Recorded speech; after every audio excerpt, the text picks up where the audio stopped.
This is the Big O Show. This is the Big O Show. Definitely gave us a spark, ran it well, ran hard, picked up first down, picked up tough yardage, and in a lot of instances where they knew we were running, I thought the O-line blocked it up well.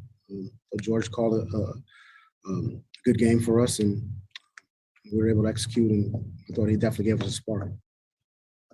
David? Hey, Flo. One housekeeping question first. Javon Holland, he was activated off COVID-19. Did it come down to him just not practicing all week to decide not to play?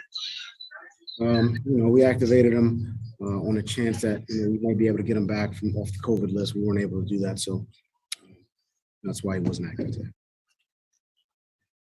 Okay, and what do you think of where this team stands now? 6-game win streak, back at 500 with playoff hopes alive and 3 key games remaining. I think we're just trying to take it one day at a time, get better. That's the approach we've taken really the entire season. These guys, they play hard for one another. They work hard. There's a lot of, they support one another. It's a great group to coach. We're just going to take it one day at a time and just try to improve, get better. But they compete and they fight. I was proud of the effort they gave today. Against the Jets played us. They played us well. Just the game we thought it was going to be. 60-minute battle against a division opponent. They were ready. They threw the kitchen sink at us. A lot of it was, well designed, and a lot of instances there. I just got to tip your cap. And they executed and did a lot of good things. So, but they play well. Mark Stallworth? Coach, congratulations on the win again. This is a 6-game win streak for you all, longest win streak for you during your tenure as coach. What is it going to take to keep this team focused on a Monday night matchup against the New Orleans Saints next week? Well, we're going to enjoy this win tonight. It was a tough one today, but our approach is the same. Let's take it one day at a time. Let's prepare the right way. Let's, go through our process, our weekly process. There's a lot of changes that are happening right now. Going to Zoom like we're doing here. Obviously, we're doing that in the best interest of our team, but also everyone, you guys as well. And we're just going to try to take that one day at a time approach. Omar? Obviously, there's been a commitment to the run game since you guys started winning, and probably previously before that. But how beneficial is it to the offense and the RPO when that run game is effective and successful? I think it helps really every facet of the offensive football. That balance, that ability to churn out yards on the ground opens up the RPOs, opens up the play actions. And wears the opponent down. And I think our guys, they played hard. Obviously, the run game is something that we've placed an emphasis on. We had some success with it today. And if I can get you to assess Tua's performance, I know he had the pick six and the early interception. Overall, how did you see him playing? I think as a team we were rusty in a lot of areas. Some penalties, some missed tackles. So I'm not going to put it on Tua. Obviously, he has some plays he wants back, but he battled back. It took us right back down the field after the turnover, and punched it in. At the end, gave us the winning score, the winning point. So we'll make the corrections. So it's good to make those mistakes and then win the ball game as well. But he'll work hard to learn from them. Yanni?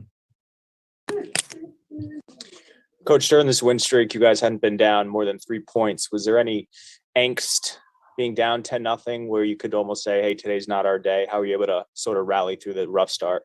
I think it's, something that, our players understand. The 60-minute ball game. We just keep playing. We try to string good plays together. Yeah, we got off to a bad start, a tough start.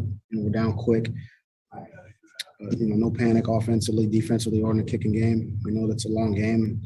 if we play for 60 minutes and string plays together and do it in a complementary way, that we would be able to battle back. I think offensively, our guys moved the ball efficiently, effectively, brought us back into the game, and then we started to play the complementary game, especially in the second half.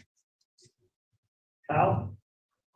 Brian, 17 points allowed in the first half, and then you came back in the second half and did a good job stopping their offense. I believe you had 5 sacks in that second half.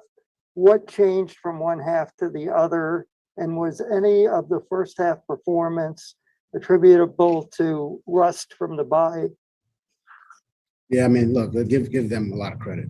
I mean, I thought they had a very good game plan. I thought there were those, we call them, exotic type plays, throwbacks, first passes, and we missed some tackles, and they made some plays. So I'll give them a lot of credit. We definitely, needed to play better. I think the guys kind of turned it on in the second half, especially from a pass rush standpoint. But that really started by our ability to get some stops and on early downs in the second half, which we weren't getting in the first half. So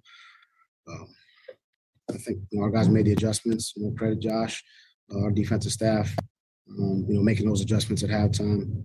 We did a couple of things differently. And I thought, from a pass rush standpoint, we did some good things, but we missed a number of sacks as well. Daniel? Hey, Brian, in a sense, I remember on Friday you're talking about how the team would have to compartmentalize. Do you think that, this game was kind of a microcosm of the entire week? You have guys on the COVID list. You have to make changes midweek. Kind of in this game where you have ups and downs, just kind of a storm. Do you think that this game was kind of emblematic of the entire week? Nah, not really. I mean, look, we expected a tough physical game against a division opponent. We expected their best shot. And you got to give them credit. I mean, they made a lot of plays. They play hard for Coach Saleh. They really do. And that team competes. I think the quarterback made a lot of plays. They got guys out. We got guys out. They competed, and we expected that. So I think we got to give them credit. Last question, Cunio. Hi, Flo. How hard are those kind of exotic or trick plays you're talking about? Or how hard is it to game plan or prepare for those? If you've never seen them, you really can't prepare for them. That really boils down to reading your keys, being in your right spot. If you've got you're a pass player, if you're a pass rusher, if you're a run defender, if you're an edge player. If you're a contained player, which means if the ball runs away from you, you got to stay back and kind of stay home. But it's hard to do that when you're trying to play hard, play aggressively, and get everybody to get to the ball. So that was a little bit of what happened there. That plus some missed tackles, and again, you got to give them credit. They did a nice job from that standpoint. And our guys battled back, and it's good to get a win.